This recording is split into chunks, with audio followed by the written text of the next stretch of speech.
तया नाम कर्म. गुंतलो होतो अर्जुन गुणे असं म्हणणाऱ्या अर्जुनाला अर्जुनपण न घेता उठत असे जे तत्वता ते तुझं खरं रूप आहे हे सांगताना श्रीकृष्णाने आणखीही अनेक गोष्टींचा उहापोह केला आहे. आणि त्याच्यापैकी एक महत्त्वाचा आणि अवघड विषय आहे कर्म. ज्ञानदेवांनी तया नाम कर्म अशी सूत्ररूपानं व्याख्या केलेल्या या विषयाचा किंचितसा आढावा घेण्याचा असाच हा माझा एक प्रयत्न आहे. परवा पोस्टात जाण्यासाठी मी गाडी आडव्या रस्त्याला लावली. रस्त्याच्या कडेला एका कापलेल्या वृक्षाचा बुंधा होता. साधारण 1.5-2 फूट उंचीचा आणि 1-1.5 फूट व्यासाचा तो मोठा भक्कम बुंधा होता. छोटी पहार आणि हातोडा घेऊन नऊवारी नेसलेली, कपाळाला कुंकवाची आडवी चिरी लावलेली एक म्हातारी त्याच्या धलप्या काढत बसली होती. बुंधा घट्ट होता. तिला त्या धलप्या काढणं अवघड जात होतं. तरीही धलप्यांचा बराच मोठा ढीग साठला होता. मी मिनिटभर तिच्याकडे पाहत उभी राहिले. पदराने घाम पुसून तीही क्षणभर थांबली, हसली. कॉर्पोरेशनची लोक अशी झाडं अर्धवट कापून सोडून देतात. कुणी बघत नाही, नंतर ते कापून न्यायचं. घरात सून बाळंतीण माझ्या. पोरगा दारुडा झालाय. म्हाताऱ्याला लकवा भरलाय. पोरगी लग्नाची आहे. एवढं बोलल्यावर ती म्हणाली, काय करायचं बाई, आपल्या कर्माचे भोग, भगवंताची इच्छा. मलाच का, मीच का, मी काय केलं म्हणून हे मला भोगावं लागत आहे? अशा प्रश्नांची उत्तरं तुझं कर्म असं आपल्या संस्कृतीनं, पुराणानं, अध्यात्मानं दिलेलं आहे. मग वाईट कर्म करणारे सुखात दिसतात आणि सज्जनांना दुःख भोगावं लागतं. ह्याचा अर्थ कसा लावायचा? त्यालाही उत्तर आहेच. आज केलेल्या कर्माची फळं पुढच्या जन्मात भोगावी लागतात आणि आज भोगावी लागणारी दुःख ही पूर्वजन्मीच्या कर्माचं फळ असतं. साधं सरळ तत्वज्ञान. एवढंच नव्हे तर या विचारांमध्ये मानसिक स्थैर्य देण्याचं मोठं सामर्थ्य आहे. साधं सरळ जीवन जगत असलेली माणसं जीवनातल्या अनेक अडचणींना या विचारांच्या आधाराने ताकदीनं सामोरी जाताना दिसतात. प्रभूची इच्छा, प्रारब्धाचा भोग, इतक्या साध्या विचारांनी जीवन प्रवास चालू राहतो. आपल्या तत्वज्ञानामध्ये अनेक ठिकाणी कर्माचा आणि त्याच्या परिणामांचा विचार केलेला आहे. आपली आजची स्थिती ही आपण पूर्वी केलेल्या कर्माचं प्रारब्ध आहे आणि आपण आत्ता करत असलेली कर्म म्हणजे पुरुषार्थ भविष्यकाळातल्या आपली परिस्थिती घडवण्याला कारणीभूत ठरतात. अशा प्रकारचे विचार या कर्मबंधाचं स्वरूप उलगडून दाखवण्याचा प्रयत्न करतात. प्रारब्ध आणि पुरुषार्थ यांनी सीमित केलेलं कर्म असा त्याचा अर्थ होतो. यातून सुटण्याचा काही मार्ग आहे का नाही? या चांगल्या वाईट कर्माच्या चक्रातून बाहेर पडताच येणार नाही की काय? याला परंपरेनं उत्तर दिलं आहे ईश्वरोपासना, वैराग्य. पण ही कर्मबंधातून मुक्त होण्याची साधनं नाही. ही त्याच्या परिणामांपासून अलिप्त राहण्याची साधना आहे. मग कर्माशी असणारा संबंध संपणार कसा? कर्म न करता? अर्जुनानं हेच केलं. हे कर्म ज्याचे एवढे परिणाम आहेत ते कर्मच मी करणार नाही असं श्रीकृष्णाला सांगितलं. श्रीकृष्णाने मग अर्जुनाला त्याच्या अर्जुनपणातून बाहेर काढण्यासाठी, अर्जुन गुणातून मुक्त करण्यासाठी स्वकर्म आणि स्वधर्म याविषयी बऱ्याच गोष्टी सांगितल्या. त्याच्या मनाचा गुंता त्याच्या समोर हळूहळू सोडवला. व्यावहारिक, आध्यात्मिक, पारमार्थिक पातळीवरून अर्जुनाच्या किंकर्तव्यमूळ अवस्थेचा शोध घेतला आणि अत्यंत निवृत्तीपर तत्वज्ञान सांगून अर्जुनाला युद्ध करण्यास प्रवृत्त केले. कर्मयोग असं नाव धारण करणाऱ्या या तत्वज्ञान प्रणालीचा भारतीय आध्यात्मिक क्षेत्रात फार मोठा अभ्यास झाला आहे. पातंजल योगशास्त्रामध्ये सुसूत्र चर्चा आहे. लोकमान्य टिळकांनी गीता रहस्यामध्ये स्वच्छ लख्ख मीमांसा करून गीतेच्या कर्मयोग शास्त्राची महती सांगितली. विनोबांनी तर अतिशय सुंदरपणे सूत्रमयरित्या कर्म, अकर्म, विकर्म याचं विवेचन केलंय. या महापुरुषांच्या विचारांचा आवाका तर आपल्याजवळ नाही. तरीही कर्म या विषयावरच्या ज्ञानदेवांच्या निरूपणाने मला विचार करायला लावलं. तितीर्षुः दुस्तरम मोहाद उडुपेनास्मि सागरम असा हा माझा प्रयत्न आहे याची मला कल्पना आहे. पण ज्ञानदेवांचं बोट धरून या प्रांगणात फिरण्याचा माझा प्रयत्न आहे. अर्जुनासारखा श्रोता शिष्य प्रश्न विचारत गेला आणि श्रीकृष्ण कर्माचं गूढ तत्वज्ञान उलगडत गेला. श्रीकृष्ण म्हणतो, कर्म करणार नाही. अरे कर्म त्याग करण्याची पायरी कितीतरी पुढे आहे. त्याआधी हे कर्म म्हणजे काय ते तरी समजावून घे. तरी कर्म म्हणजे स्वभावे जेणे विश्वाकारू संभवे ते सम्यक आधी जाणावे लागेथ. मग वर्णाश्रमासी उचित जे विशेष कर्म विहित तेही ओळखावे निश्चित उपयोगेसी. पाठी जे निषिद्ध म्हणिपे तेही बुझावे स्वरूपे ये तुलेनी काही न गुंफे आपैसेची. ज्याच्या योगाने स्वभावतः आपोआप हे विश्व आकाराला येतं तेच कर्म होय. त्याच कर्माचं यथार्थ ज्ञान पहिल्यांदा करून घेतलं पाहिजे. पण वर्ण आणि आश्रम यांना जे कर्म योग्य म्हणून वेदात सांगितलं आहे त्याची देखील त्याच्या उपयुक्ततेसह चांगली ओळख करून घेतली पाहिजे. आणि त्यानंतर ज्याला निषिद्ध कर्म म्हणतात त्याचंही स्वरूप ओळखणं आवश्यक आहे. 4थ्या अध्यायातल्या या ओव्यांमध्ये ज्ञानदेवांनी आपण कर्माचा उहापोह कशा स्वरूपात करणार आहोत हे सांगितलं आहे.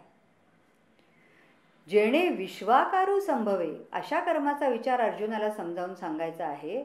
पण त्यापूर्वी वर्णाश्रमासी उचित असं विहित कर्म ओळखणं आवश्यक आहे. विहित कर्म कळण्यासाठी बुद्धी सावध असावी लागते. हे विहित कर्म करण्यासंबंधी काही विशेष गोष्टी श्रीकृष्णांनी सांगायला सुरुवात केली आहे.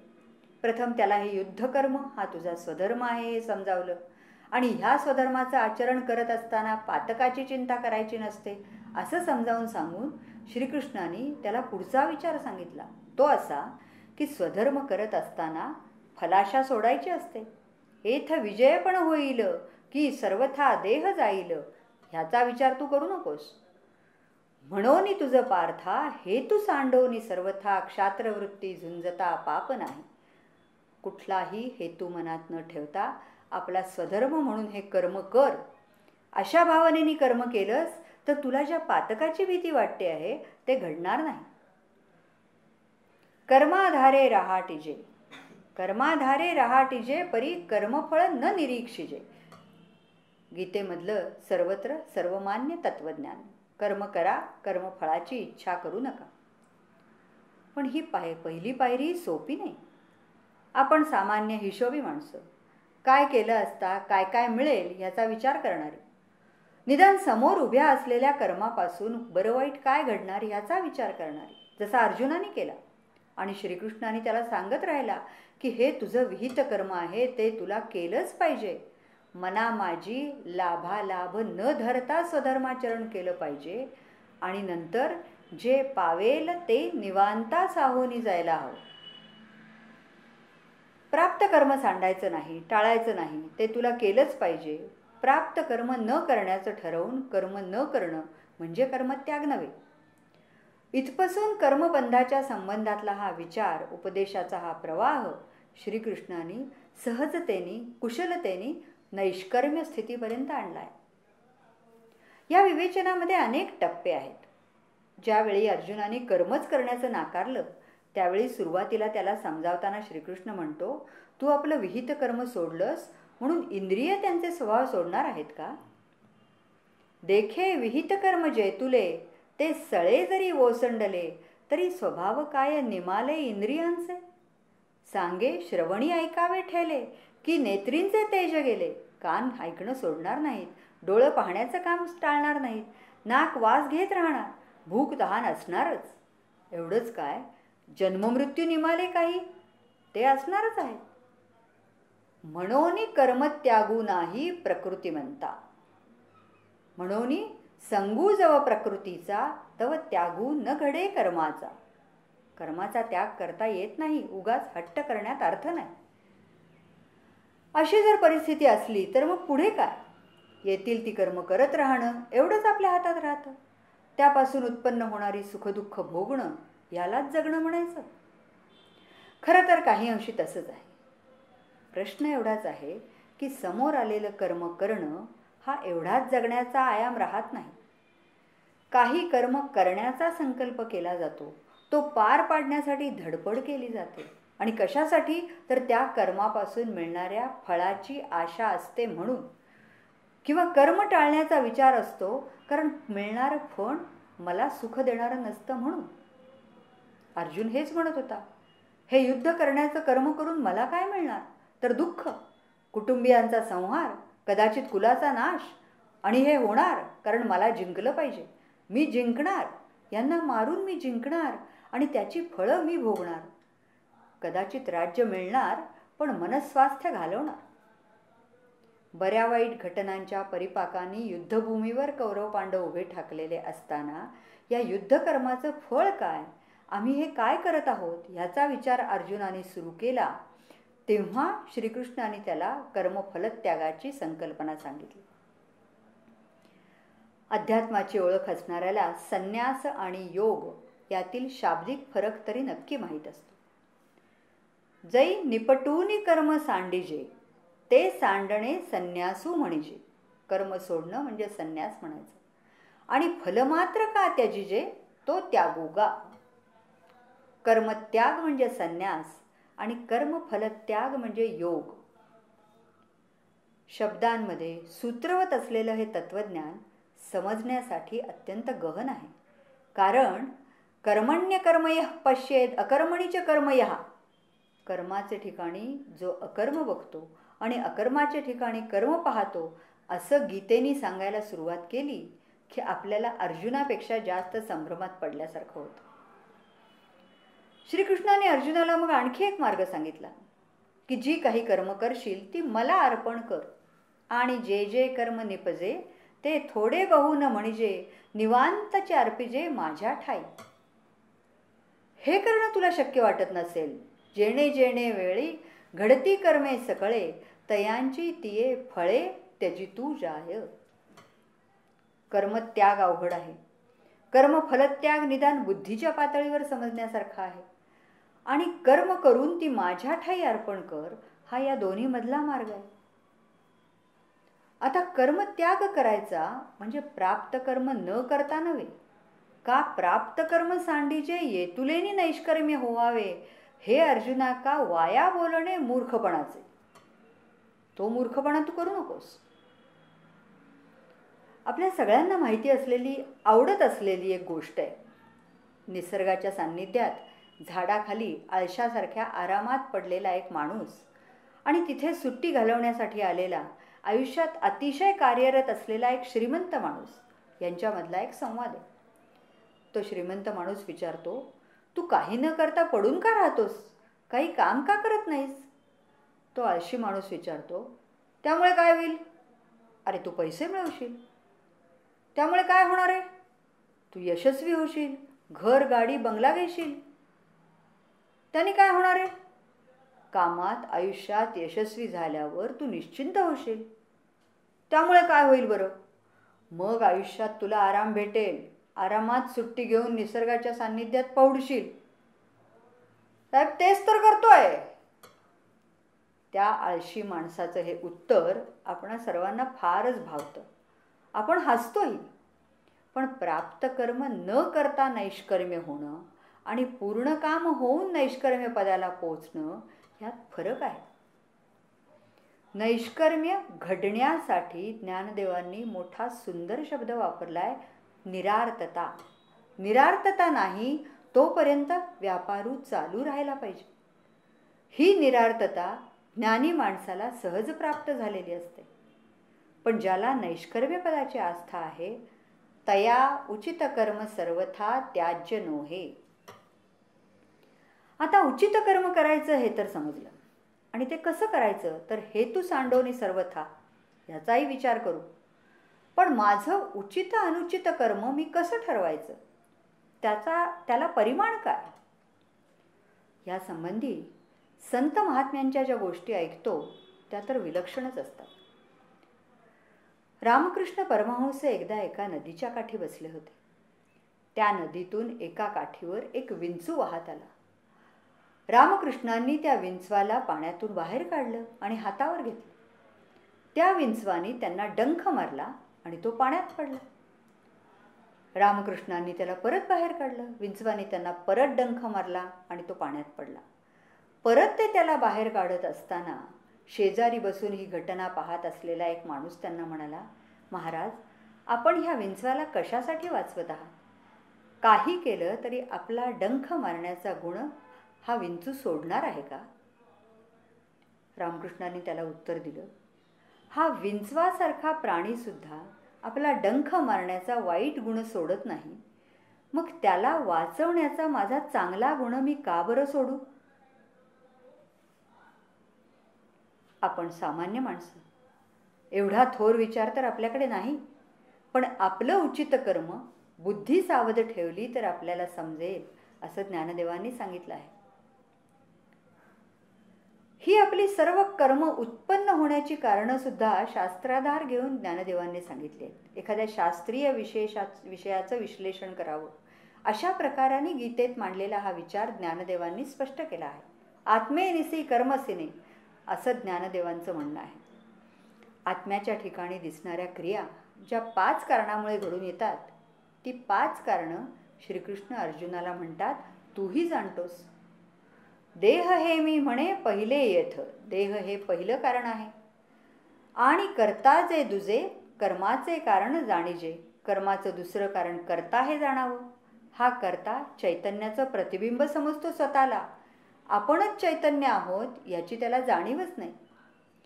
देहधारी जीवाच्या अनुषंगाने आलेली कर्म तो करत असतो. कर्माचं तिसरं कारण वेगवेगळी ज्ञानेंद्रिय आहेत, डोळे, कान वगैरे.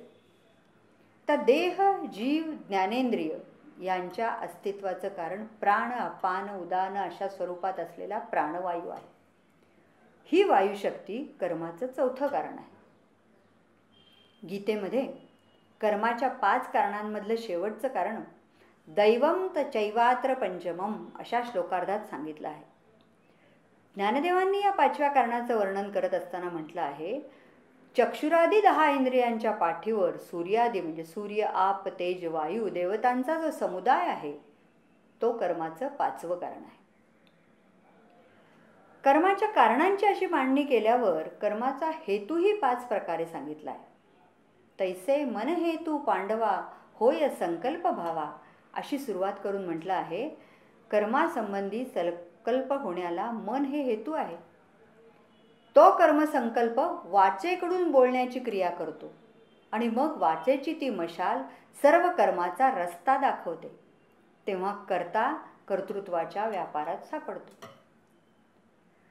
आता ही सगळी कर्माची व्यवहारातली गणितासारखी मांडणी केल्यानंतर अर्जुनाचा हात धरून श्रीकृष्ण पुढचा धडा गिरवतोय.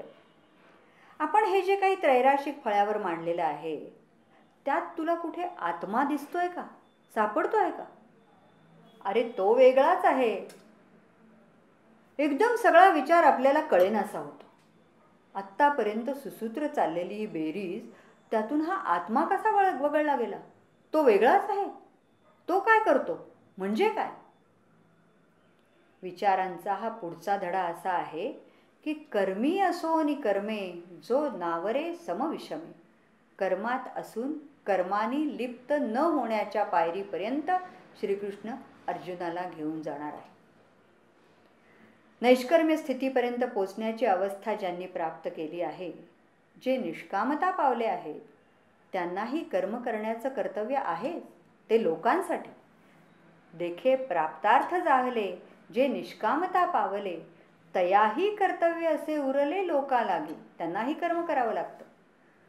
म्हणून समर्थू जो येथे आथिला सर्वज्ञते तेने सविशेष कर्मा ते त्यजावेना. सर्वज्ञता आली तरी विशेषतः त्याने कर्माचा त्याग करू नये.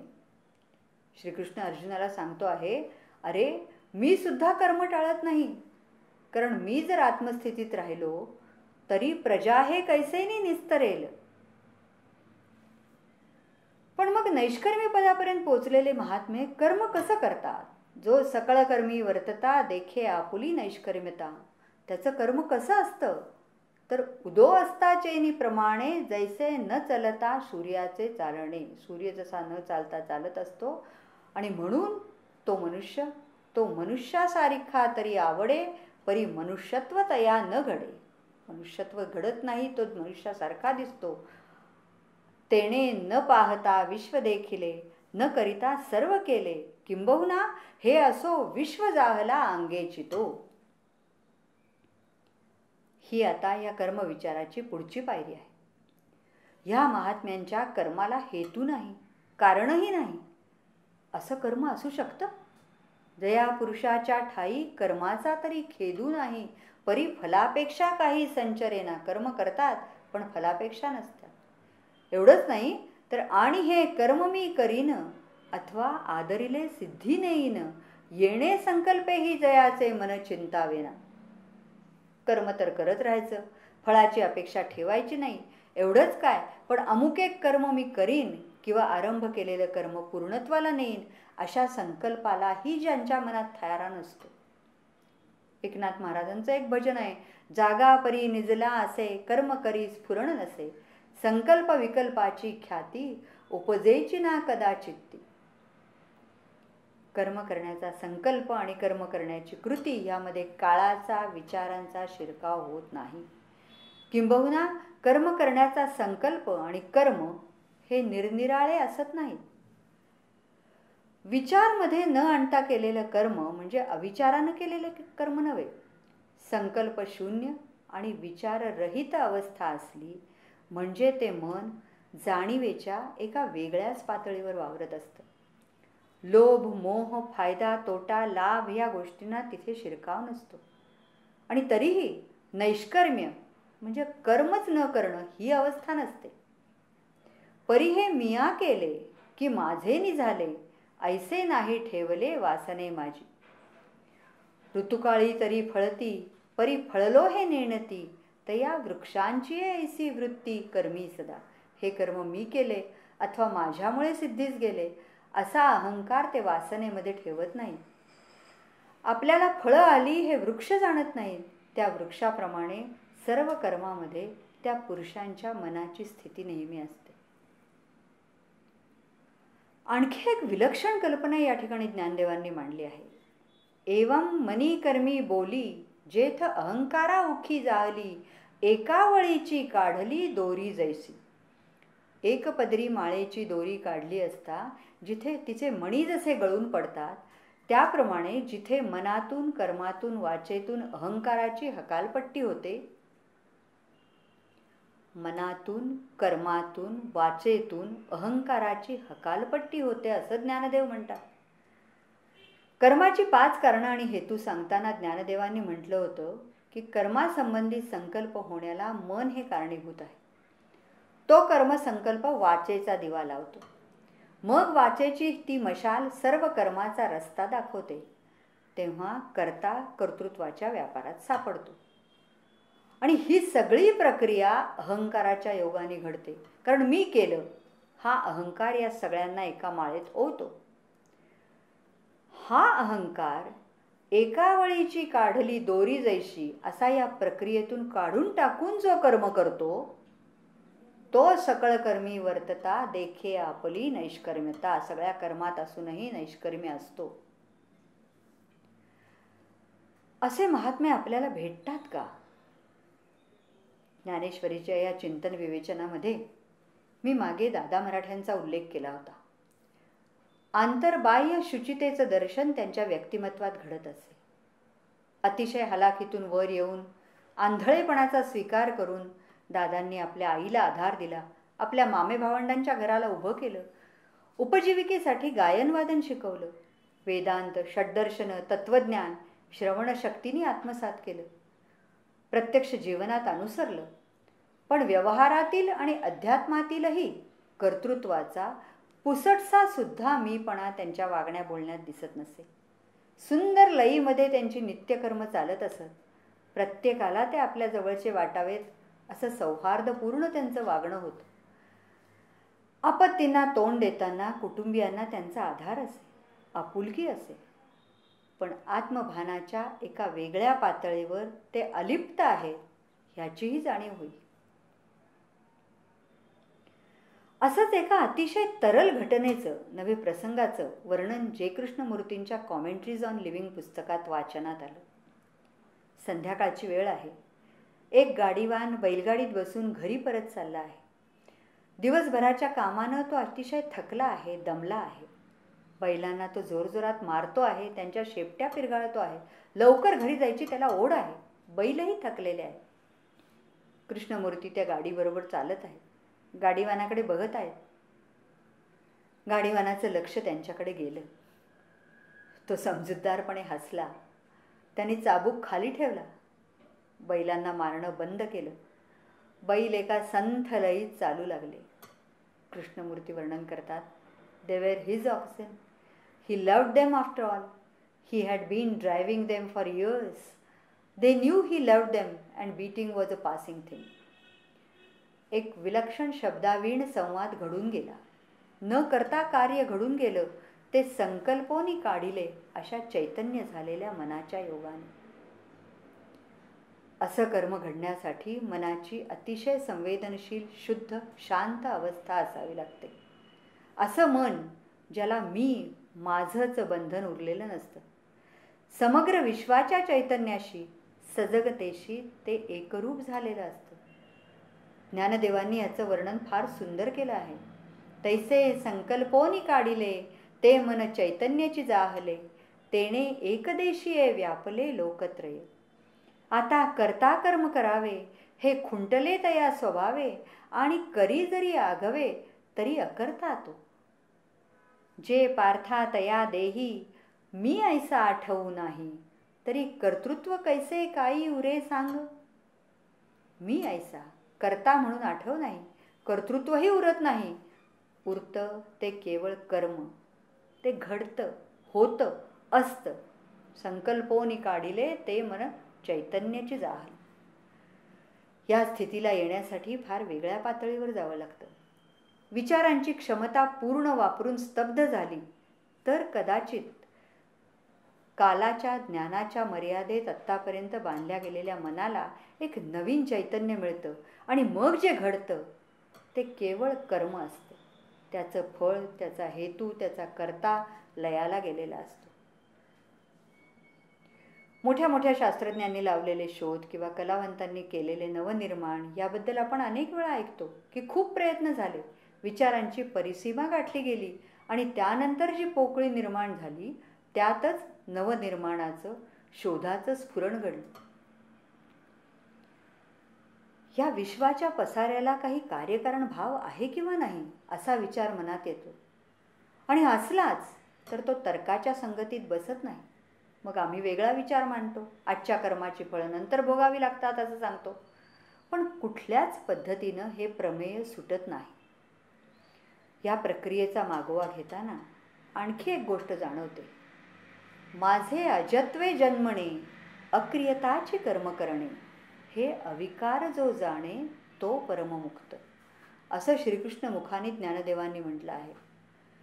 जन्माला न येता मी जन्मतो आणि काही न करताच कर्म करतो अशा मला जो जाणतो तोच खरा मुक्त.